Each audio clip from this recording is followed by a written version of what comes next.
ঈমান নামক বস্তুটা দান করেছেন, আর তিনি বড় দয়া করে আমাকে আপনাদেরকে রহমতের মজলিসে, ক্ষমা পাওয়ার মজলিসে, ফেরেশতাদের মাঝে রিয়াজুল জান্নাহ, জান্নাতের বাগানে বসার তৌফিক দিয়েছেন। একটু আস্তে করে বলুন না সুবহানাল্লাহ। আপনি মনে মনে ভাবছেন যে হুজুর বলাবে তবে বলবো। সারা জীবন তো হুজুররা পাম দিয়ে সুবহানাল্লাহ বলালো, আপনি কবে বলবেন? আপনি জান্নাতি মানুষ, জান্নাতের বাগানে বসে আছেন, জান্নাতির ভাষা জবান দিয়ে মোহাব্বতে অটোমেটিক বার হওয়া লাগবে। আমাদের ধর্ম সভা মানে মানবতার সভা, আমাদের ধর্ম সভা মানে প্রেম প্রীতির সভা। আমাদের এই ধর্মসভায় হিন্দু, মুসলমান, বৈধ, খ্রিস্টান, জৈন, সাঁওতাল, আদিবাসী, মুখার্জি, ব্যানার্জি, জমিদার, মজুমদার, তালুকদার, হালদার, মাস্টার, ব্যারিস্টার, উকিল, প্রফেসর, এ দলের ও দলের তাম দলমতের মানুষ সকলে আজকের এই সভাতে আসতে পারে। কোন রকমের অসুবিধা আছে? নেই। আল্লাহ পাক রব্বুল আলামিন কোরআন পাকে জানান, আলিফ লাম রা কিতাবুন আনজালনাহু ইলাইকা লিতুখরিজুন নাস মিনাজ যুলুমাতি ইলান নূর। ওগো নবী, আমি আপনাকে একটি কিতাব দিয়েছি, এই কিতাবের আলো দিয়ে যারা অধঃপতিত এবং গোমরা হয়ে যাচ্ছে তাদেরকে তুলে নিয়ে এসে আপনি পবিত্র করে তুলুন। আমার বাবাজিরা, ভাইরা আমার, জাতি, ধর্ম, দলমত নির্বিশেষে সকলকে আমন্ত্রণ জানাই। আর সর্বপ্রথমে সেই মহান মালিকের শুকরিয়া আদায় করি, যিনি আমাদেরকে পৃথিবীর সর্বশ্রেষ্ঠ সম্পদ ঈমান দিয়েছেন, যিনি আমাদেরকে পৃথিবীর সর্বশ্রেষ্ঠ নবী দিয়েছেন, যিনি আমাদেরকে পৃথিবীর সর্বশ্রেষ্ঠ কিতাব দিয়েছেন, যিনি আমাদেরকে পৃথিবীর সর্বশ্রেষ্ঠ ধর্মে মুসলমান ঘরে পাঠিয়েছেন। আল্লাহ পাকের শুকরিয়া, আল্লাহ পাকের প্রশংসা কেন নিব আপনি করবেন না? আপনি চারতলা বালাখানার মালিক হয়েছেন। চারতলা বালাখানা তৈরি করলো কে? সবাই খুঁজবে রাজমিস্ত্রিকে। কে বিল্ডিং বানালো? রাজমিস্ত্রিকে জিজ্ঞাসা করা হলো, রাজমিস্ত্রি তুমি যে বালাখানা তৈরি করলে কেমনে বানালে? বলে আমি ইট সাজিয়ে সাজিয়ে গেঁথে গেঁথে চারতলা বিল্ডিং ডিজাইন করলাম। বলে ইটটা কোথায় পেলে? বলে মাটি থেকে তৈরি হয়। বলে মাটিটা কার? কোন কোম্পানিতে তৈরি হয়? সমস্ত প্রশংসার মালিক আল্লাহ, কারণ মাটি পৃথিবীতে কোনো মানুষ তৈরি করে না, এই মাটি কার? আল্লাহর। আপনি চেয়ারে বসেছেন, চেয়ার আপনি কোথায় পেলেন? খাট আলমারি পেয়েছেন, কাঠ মিস্ত্রিকে খোঁজ করবেন, ভাই আপনি কেমনে বানালেন? বলে আমি কাঠ দিয়ে বানালাম, পালিশ করলাম, সুন্দর ডিজাইন করলাম। বলে কাঠ কোথায় পেলে? বলে গাছ থেকে তৈরি হয়। বলে গাছটা কোন কোম্পানিতে তৈরি হয়? সর্বশেষে দেখা যায় মূল জায়গাতে মহান মালিকের প্রশংসা করতেই হয়। আল্লাহ পাক বলে, বান্দা পৃথিবীতে যত বৃক্ষ দেখতে পাও সব আমি আল্লাহ বানিয়েছি, পৃথিবীর কোন কোম্পানিতে গাছ তৈরি হয় না। এ বাবাজিরা, ভাইরা আমার, আমার সোনার টুকরো বন্ধুরা, আমার সুধী মানুষেরা, বান্দাকে আল্লাহ পাক বলেন বীজ বপন করো তোমরা, অঙ্কুর উৎপন্ন করি আমি আল্লাহ। আপনার গাড়ি লাখ টাকা দিয়ে আপনি কিনেছেন, তেল আপনি ভরবেন, টোল ট্যাক্স আপনি দেবেন, ফাস্ট্যাগে রিচার্জ আপনি করবেন, গাড়ি আপনার, ফ্যামিলি বসে আপনারা বেড়াতে যাবেন, গাড়ি আপনার, কিন্তু তেল না ভরলে যে গাড়ি চলবে না। জিজ্ঞাসা করা হলো পেট্রোলটা কোথায় পেলে? বলে পাম্পে গিয়ে পেট্রোল পেলাম। বলে পাম্পওয়ালাকে জিজ্ঞাসা করো পেট্রোলটা কোথায় পেয়েছো? পৃথিবীর জমিনে কোন কোম্পানিকে পেট্রোল তৈরি হয়? আমার আল্লাহ পাক বান্দার জন্য নিয়ামত জমিনের তলায় রেখেছেন, পেট্রোল তৈরি করেছেন আমার আল্লাহ। সমস্ত প্রশংসা কার? কার? আল্লাহ। আজ জামানার মানুষ ব্যাবিলনের ঝুলন্ত বারান্দা থেকে প্রশংসা করে, আজ মানুষ তাজমহল দেখে প্রশংসা করে, আজ মানুষ হাওড়ার ব্রিজ দেখে প্রশংসা করে। বিনা পিলারে দাঁড় করানো আছে হাওড়ার ব্রিজ, 300 বছর বয়স হয়ে গেল, অক্ষত অবস্থায় আছে।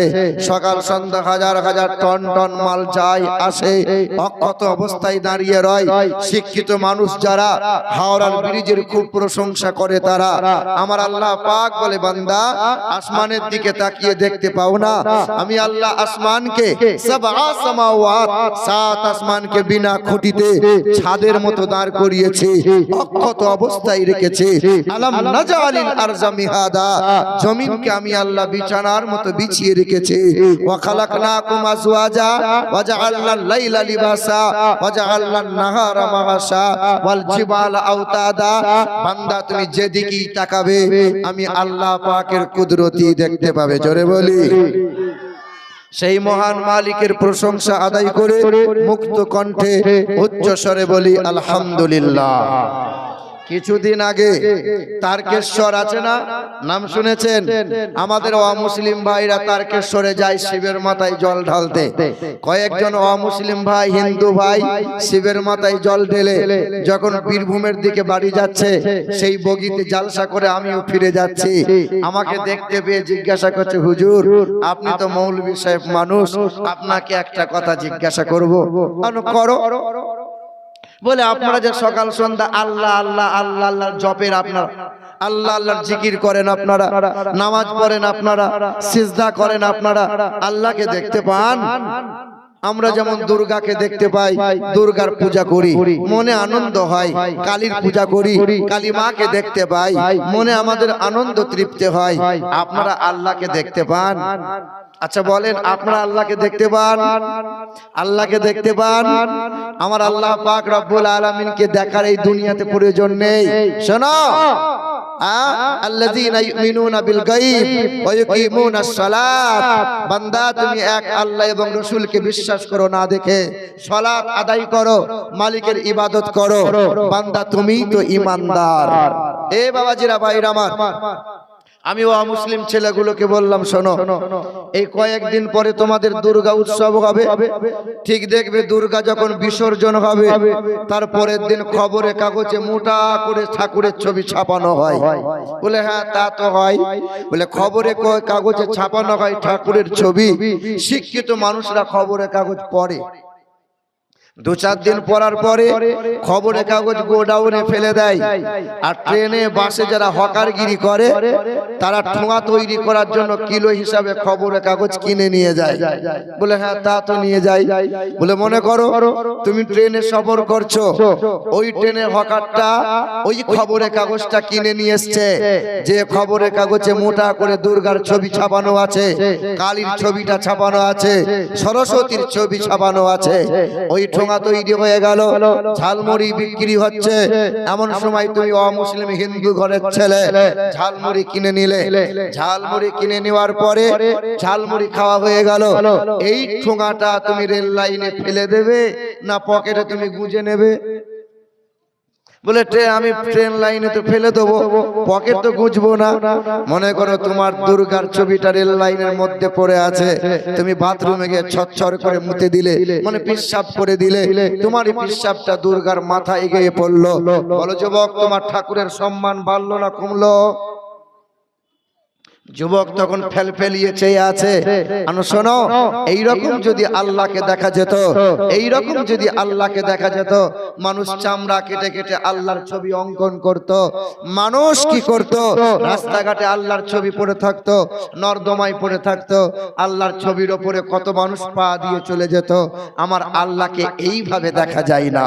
তবে হ্যাঁ, আমার আল্লাহ পাকের কুদরতি গোটা বিশ্বের জমিনে বিদ্যমান। মধুর মিষ্টির দিকে তাকাও, তুমি দেখতে পাবে। মধুর মিষ্টির দিকে তাকালেই তুমি দেখতে পাবে এক আল্লাহ পাকের কুদরতি, আল্লাহর কুদরতি বিদ্যমান। দুধের সাদাতে আল্লাহ আছে, সমুদ্রের ঢেউয়ে আল্লাহ আছে। যেদিকেই তাকাবে বান্দা দেখতে পাবে এক আল্লাহই আল্লাহ। কে দিল রে লতার গাছে এত বড় কদু, আর কার ইশারায় মৌমাছিরা মৌচাকে দেয় মধু। শিমুল গাছে কে দিল রে নরম নরম তুলা, আর কার আদেশে চৈত্র মাসে জমিন মাঝে দোলা। ঝিনুক মাঝে কে দিল রে মুক্তামণির গার, আর আখের ভিতর কে দিল রে রসে যে চমৎকার। আচ্ছা মানুষ বলো দেখি রাত্রি কেন কালো, আর সূর্যমণি কোথা হতে পেল এমন আলো, দুধ কেন এমন সাদা, মরিচ কেন চাল, আর আমগুলো সব পাকলে পরে হয় কেমন লাল। সন্ধ্যাবেলায় আকাশ ঘিরে তারার আবির্ভাব, আর মিষ্ট জলে পূর্ণ কেন গাছের কচি ডাব, চিনি কেন মিষ্টি এত, তেঁতুল কেন টক, আর কোকিল কেন কালো এত, ফর্সা কেন বক। আমরা সবাই বাস করি ভাই এই দুনিয়ারি রঙে, আরে হাতের লেখা মুখের চেহারা মেলে না কারো সঙ্গে, আরে মেলে না কণ্ঠ গলার, মেলে আরে মেলে না কণ্ঠ গলার বুড়ো আঙুলের টিপ। আরে আল্লাহ তাআলা আছেন একজন, প্রমাণ হলো ঠিক, বলো লা ইলাহা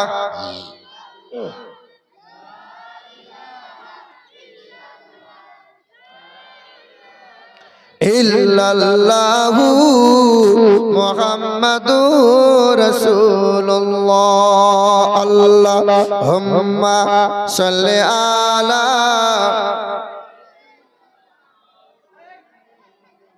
ওয়া আলা আলিহি।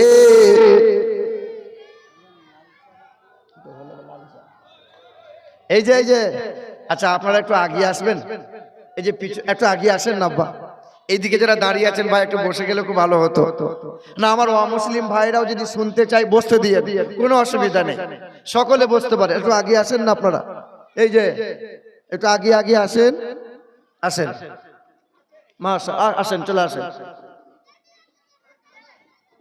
আসেন মাশাআল্লাহ, আসেন চলে আসেন। তারপরে শতকোটি দরুদ আর সালাম যিনি মক্কার মতি মদিনার জ্যোতি, দুই কুলের সাথী, উম্মতের কান্ডারি, আমার আপনার নবী দু জাহানের বাদশাহ হাবিবে কিবরিয়া জনাবে মুহাম্মদুর রাসূলুল্লাহ সাল্লাল্লাহু তাআলা আলাইহি ওয়াসাল্লাম, উপস্থিত জ্ঞানী গুণী সম্মানীয় উলামায়ে কিরামগণ, আবার সম্মুখে বসে থাকা মুরব্বী বাবাজিরা, ভাইরা এবং মা ও বোনেরা, জাতি ধর্ম দলমত নির্বিশেষে সকলকে আন্তরিক সম্ভ্রম শ্রদ্ধা শুভেচ্ছা আর আল্লাহ পাকের দয়া মায়া অনুগ্রহ আর শান্তি ধারা আমাদের সকলের উপর বর্ষণ হোক, জোরে বলি আল্লাহুম্মা আমিন। গোটা বিশ্বের মাটিতে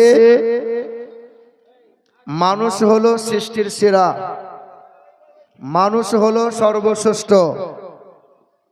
ভারতের জমিনে আমি আপনি বাস করি, ভারতের একটা আইন আছে, ভারতের আইন যদি আপনি বসবাসকারী ভারতের মানুষ, এই ভারতবর্ষের বসবাসকারী ব্যক্তি, আপনি যদি ভারতের আইনকে অমান্য করেন, যখন তখন জেলে আপনি বন্দী হয়ে যেতে পারেন। কিন্তু গরু ছাগলের জন্য কোনো আইন আছে? কোনো আইন নাই। গরু ছাগল যেখানে চাইবে সেখানে বসতে পারে, গরু ছাগল যা চাইবে সে খাবার খেতে পারে, গরু ছাগল যেখানে চাইবে সেখানে শুতে পারে, গরু ছাগল যেখানে চাইবে সেখানে দাঁড়াতে পারে। মানুষ সব খাবার খেতে পারে না, মানুষ সব জায়গায় যেতে পারবে না, মানুষ সব জায়গায় শুতে পারবে না। গরু ছাগলকে পেশাব করে পানি নিতে হয় না, গরু ছাগলের জন্য জান্নাত নাই, জাহান্নাম নাই। আমরা মানুষ, আমাদেরকে পাক না পাক চিনতে হবে, আমাদেরকে বৈধ অবৈধ জানতে হবে, আমাদেরকে হারাম হালাল বুঝতে হবে। আমাদের জন্য হিসেব আছে, আমাদের জন্য জান্নাত আছে, জাহান্নাম আছে। পৃথিবীর জমিনে হাসপাতাল নাই গরু ছাগলের জন্য, কোনো কলেজ নাই, কোনো ভার্সিটি নাই, আছে তো মানুষের জন্য।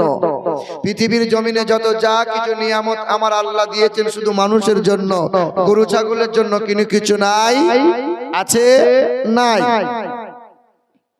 ঠিক তেমনি ভারতের যেমন একটি আইন আছে, আমার আল্লাহ পাক রব্বুল আলামিনের দরবার থেকে মানব জাতির কল্যাণ ও কামিয়াবির জন্য একটি আইন দিয়েছেন, একটি বিধান দিয়েছেন, যার নাম কি আল কোরআন এবং হাদিস।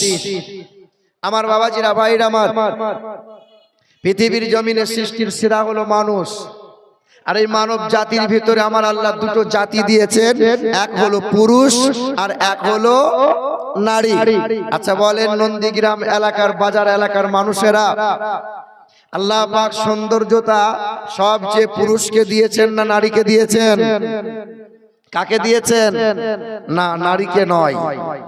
নারীকে গাল পালিশ দিতে হয়, মহিলাদেরকে ঠোঁট পালিশ লাগাতে হয়, ওদেরকে কাজল পরতে হয়, ওদেরকে গহনা পরতে হয়। আমার আল্লাহ সৌন্দর্যতার দিক দিয়ে নারীর চাইতে অনেক গুণে পুরুষকে দিয়েছেন, বলি সুবহানাল্লাহ। তবে হ্যাঁ, পুরুষের চাইতে নারীর মর্যাদা আমার আল্লাহ সবচেয়ে বেশি দিয়েছেন। কার মর্যাদা? নারীর মর্যাদা। আচ্ছা বলতে পারেন, ইসলামের জন্য নবীজির মহব্বতে সবচেয়ে সবার প্রথমে নিজের জীবনটা যিনি বিলিয়ে দিয়েছিলেন, ওই ব্যক্তিটা পুরুষ না নারী? বলতে পারেন তার নাম কি? হযরতে সুমাইয়া রাদিয়াল্লাহু তাআলা আনহা, তিনি একজন মহিলা ছিলেন। ইসলামের জন্য ধন দৌলত সর্বপ্রথমে সবচেয়ে বেশি বিলিয়ে দিয়েছেন যিনি নবীজির মহব্বতে, ওই ব্যক্তিটা পুরুষ না নারী? নারী। তিনি ছিলেন হাসান হোসাইনের নানী, মা ফাতেমার মা আম্মা খাদিজাতুল কুবরা রাদিয়াল্লাহু তাআলা আনহা। আল্লাহর নবী বলেন, যে ঘরে কন্যা সন্তান জন্ম হয় সেই ঘরে আল্লাহ পাক রহমত আর বরকতে মালামাল করে দেয়। কন্যা সন্তান চারটে, তিনটে, দুইটা, একটাও যদি কন্যা সন্তান থাকে, নবী বলেন কোরআন ও হাদিসের তালিম দাও, পর্দাশীলা বানাও, পরহেজগার ছেলের হাতে তুলে দাও। আমি নবী বলি, কন্যার পিতা মাতাকে সঙ্গে করে আমি জান্নাতে নিয়ে যাব। আর একটু আস্তি করে হলো না? আর একটু মহব্বতে। এ বাবাজিরা, ভাইরা আমার, পৃথিবীর জমিনে আপনি পুরুষ মানে স্বামী হয়েছেন, আপনি যদি কোনো অপরাধ করেন, হাসরের কঠিন ময়দানে আপনার অপরাধের বোঝা বিবিকে বওয়া লাগবে, বইতে হবে না। কিন্তু বিবি যদি কোনো অপরাধ করে হাসরের কঠিন ময়দানে স্বামীকে বইতে হবে, কি হবে না? বওয়া লাগবে। এ বাবাজিরা, ভাইরা আমার, আবার আপনি দেখেন, আপনি প্রাইমারি কিংবা হাই স্কুলের মাস্টার, আপনি যদি মারা যান, আপনার বিবি বসে বসে পেনশনের টাকা পাবে কি পাবে না? কিন্তু বিবি যদি স্কুলের মাস্টারিনী হয়, বউ মারা যাওয়ার পরে স্বামী বসে বসে টাকা পাবে? টাকা পাবে? পাবে না। আবার এইদিকে দেখেন, আমাদের মমতার সরকার লক্ষ্মী ভান্ডার দিয়েছে না দেয়নি? কন্যা মানে নারীদের সম্মান দিয়েছে না দেয়নি? দিয়েছে। সবচেয়ে বেশি সিঁড়ি পাই কারা? নারীরা। কথা বুঝতে পারছেন? এ বাবাজিরা, ভাইরা আমার, তাহলে সম্মানের দিক দিয়ে আমার আল্লাহ সবচেয়ে বেশি দিয়েছেন নারীকে না পুরুষকে? নারীকে। তবে হ্যাঁ, পৃথিবীর জমিনে এই নারী পুরুষের ভিতরে সবচেয়ে বিশ্বের মহান নেতা যিনি, জগৎগুরু যিনি, মানব জাতির কল্যাণকর্তা যিনি, ওই ব্যক্তির নাম জানা আছে? জানা আছে? তিনি হলেন জানাবে মুহাম্মদুর রাসূলুল্লাহ, বলি সাল্লাল্লাহু। এখনো ইংল্যান্ডের ব্রিটিশ মিউজিয়ামে লেখা আছে, সাদা পাথরে কালো কালি দিয়ে লিখে রেখেছে তারা, খ্রিস্টান নাসারা তারা লিখে রেখেছে, as a leader, as a teacher, as a father, as a love maker, Muhammad is the Superman in the world. বিশ্বের জমিনে এক নম্বরে শিক্ষক যিনি, এক নম্বরে পিতা যিনি, এক নম্বরে নেতা যিনি, মানব জাতির কল্যাণকর্তা, তিনি হলেন জগৎগুরু, তিনি হলেন জানাবে মুহাম্মদুর সাল্লাল্লাহু আলাইহি ওয়াসাল্লাম। এ মুসলমান সোনার টুকরো বন্ধুরা, পৃথিবীর জমিনে সবচেয়ে দামি ব্যক্তি হলেন নবী মুহাম্মদ সাল্লাল্লাহু আলাইহি সাল্লাম। গৌতম বুদ্ধ নাম শুনেছেন? এইদিকে লাইটটা এমন করে দিয়েছে যে আমার দেখার সুযোগ নেই। যাই হোক, এ বাবাজিরা ভাইরা আমার, গৌতম বুদ্ধ নাম শুনেছেন? তিনি একদিন শত শিষ্যদেরকে উপদেশ দিচ্ছিলেন। শত শিষ্যর মাঝে একজন শিষ্য উঠে দাঁড়ালেন, তার নাম ছিল আনন্দ। কি নাম? আনন্দ।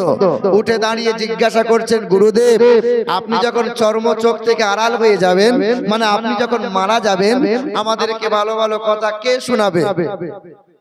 গৌতম বুদ্ধ উঠে দাঁড়িয়ে বলেছিলেন, I am not first Buddha who come in the year. পৃথিবীর জমিনে আমি প্রথম বুদ্ধ নয়, এই none time another Buddha in the world. বিশ্বের জমিনে যথা সময়ে একজন বুদ্ধ আসবেন। এ হোলি ওয়ান, তিনি অত্যন্ত পবিত্র হবেন। এ সুপ্রিমলি এনলাইটেন্ড, তিনি অধিক আলোক প্রাপ্ত হবেন। সেদিন শিষ্যদের মুখে হাসি ফুটেছিল। ভক্তরা বলেছিলেন, হে আমাদের গুরুদেব, ওই বুদ্ধকে চিনব কি করে, ওই বুদ্ধকে জানবো কি করে? সেই দিন গৌতম বুদ্ধ সামবেদের 2 নম্বর অধ্যায়ের 71 নম্বর একটি মন্ত্র জনগণের সামনে পেশ করেছিলেন। তিনি বলেছিলেন যে হিন্দু ধর্মগ্রন্থে লেখা আছে ওই বুদ্ধের পরিচয়। কি লেখা আছে? ঈশ্বর সর্বস্ব জগতং ব্রহ্ম সর্বদাং খালিদং ধর্মবাহং পাপমাদাং। ও নমো হতারমিন্দ্র মহাশ্বরিন্দ্রম ইয়া দেবী সর্বভূতে শান্তি রূপে। ওং নমস্তু তস্যৈ নমঃ নমঃ। অষ্টগুণ পুরুষং দীপজন্তি কৌলং চ প্রজ্ঞা চ প্রক্রম চ বহুভাষিতা চ দানং যথা শক্তি কৃতজ্ঞতা চ ইথং কৌলগাতো প্রয়োজনিষু পরধর্মনি ধর্মত্তনৈষাতেন ভগবান বতরিষ্যতি অতত সংভবিষ্যতে মনংসেবে সদা নিব বাসুদেবং গঙ্গীতি পুণ্যগন্ধালিল স্পর্শ। এটা যেন ভেবে লিয়েন না যে বামুন চলে এলো নাকি, না। প্রতিটা ধর্মগ্রন্থই ভালো কথা বলে। সে হিন্দু ধর্মগ্রন্থ বলো, বাইবেল বলো, জিন্দাবাস্তা বলো, রামায়ণ বলো, ত্রিপিটক বলো। কিছু সাধারণ মানুষ যারা ধর্মের ব্যাপারে জ্ঞান রাখে না, তারা ধর্ম নিয়ে লাফালাফি করে। কথা বুঝতে পারছেন না? কিছুদিন আগে ভারত পাকিস্তান খেলা হলো, পাকিস্তান যেই হেরে গেল, আমি এক ওয়াজের ময়দানে মানে মাহফিলে যাচ্ছিলাম, তো ড্রাইভারকে বললাম একটু থামো, চা খাবো।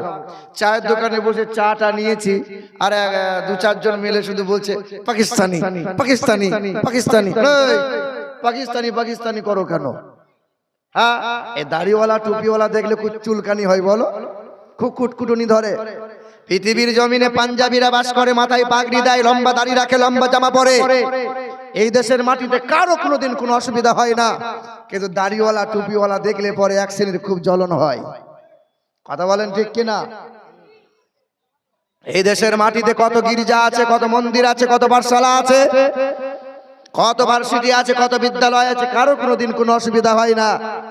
কিন্তু এই দেশের মাটিতে মাদ্রাসার মসজিদ গুলো নিয়ে এক শ্রেণীর খুব চুলকানি হয়, খুব জ্বলন হয়। সম্প্রীতি কার নাম? এখান থেকে নন্দকুমার যাবে, নন্দকুমার থেকে কোলাঘাট যাবে, দোলাঘাট যাবে, ডানকুনি যাবে, বর্ধমান যাবে। রাস্তার ধারে লাখ লাখ তুমি হোটেল দেখতে পাবে। Durga hotel, Saraswati hotel, Hindu hotel লেখা আছে। হিন্দু হোটেলে আমার মতো মৌলভী সাহেব খাবার খায়। হিন্দু ভাইয়ের মিষ্টির দোকানে আমার মতো মুসলমানরা মিষ্টি খায়। এর নাম হলো সম্প্রীতি। ওখানে জাত পাতের অসুবিধা আমাদের হয় নাই। আজকে চায়ের দোকানে বসে বসে জাত পাতের বিচার করছে। এই সবুজ কাপড়টা কাঁধে আছে, আর একজনা বলছে মুসলমানদের রং হলো সবুজ আর হিন্দুদের রং হলো লাল। মুসলমানদের রং যদি সবুজ হয় আর হিন্দুদের রং যদি লাল হয়, তা তরমুজটাকে হিন্দু বলবি না মুসলমান বলবি? বল বল। ভেতরটা লাল তো উপরটা সবুজ। কথা বুঝতে পারছেন না? এই ধর্মের ব্যাপারে যারা লাটালাটি করে, ধর্মের ব্যাপারে যারা হানাহানি করে, জানবে তারা সব নিম্ন শ্রেণীর। একজনাও ধর্মগ্রন্থ জীবনে চোখে দেখে নাই। যারা ধার্মিকের, যারা ধার্মিক হবে, যারা জ্ঞান রাখে ধর্মের, তারা কোনোদিন ধর্মের ব্যাপারে হিংসা বিভেদ বিচ্ছেদ করবে না। ওই গ্যাসের সিলিন্ডারে মুসলমান ঘরের বৌমা রান্না করে, গো মাংস রান্না হয়, খাসির মাংস রান্না হয়, মুরগির মাংস রান্না হয়। আচ্ছা, গ্যাস শেষ হয়ে গেলে কোম্পানির বাড়িতে যখন যাই, ওই কোম্পানি ইন্ডিয়ান বলো ভারত বলো, ওই কোম্পানি গঙ্গা জল দিয়ে গ্যাসের সিলিন্ডার ধুয়ে দেয়? কথা বলে না কেন? আবার ওই গ্যাসের সিলিন্ডার ভর্তি হয়ে ব্রাহ্মণ পাড়ায় গেছে, যে হিন্দু ঘরের বৌমা গ্যাসের সিলিন্ডারে রান্না করে, কোনোদিন গঙ্গা জল দিয়ে ধোই না। কিন্তু মুসলমান যদি হিন্দু পাড়ায় গিয়ে কলে মুখ লাগিয়ে জল পান করে, তখন ছুঁই ছুঁই ছুঁই ছুঁই, আরে ছি ছি ছি, মুসলমান জল পান করলো। এটা ভারতবর্ষ। যত রক্ত তোমরা দিয়েছো তার চেয়ে দ্বিগুণ রক্ত আমরা মুসলমানরা দিয়েছি এই দেশের মাটিতে। হতে পারে ভারতবর্ষ হিন্দুস্তানের মাটি, মুসলমানের রক্ত দিয়ে এই দেশ হয়েছে ঘাঁটি। ইংরেজদের তাড়িয়ে আনিল যারা ভারতের স্বাধীনতা, মুছে গেছে ইতিহাস হতে আজ তাদেরই কথা। ক্ষুদিরাম বাদল বিনয় দীনেশ প্রফুল্ল চাকি, এরাই এনেছে স্বাধীনতা, আর কেউ আনেনি নাকি? আরে হতে পারে ভারতবর্ষ হিন্দুস্তানের মাটি, মুসলমানের রক্ত দিয়ে এই দেশ হয়েছে ঘাঁটি।